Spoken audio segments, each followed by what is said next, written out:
world's most powerful. He was called a traitor. Leading U.S. political figures called for his murder, and he was forced into exile in Russia.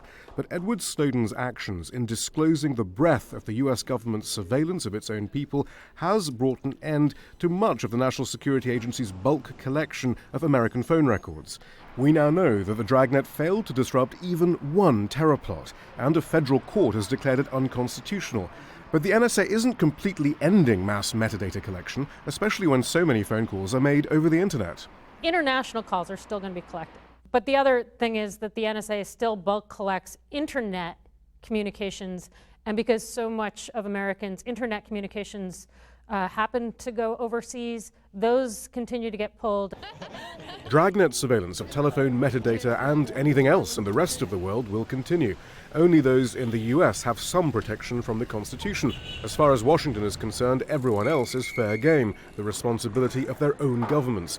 And as Snowden's leaks showed, they're often cooperating with the US in the surveillance of their citizens.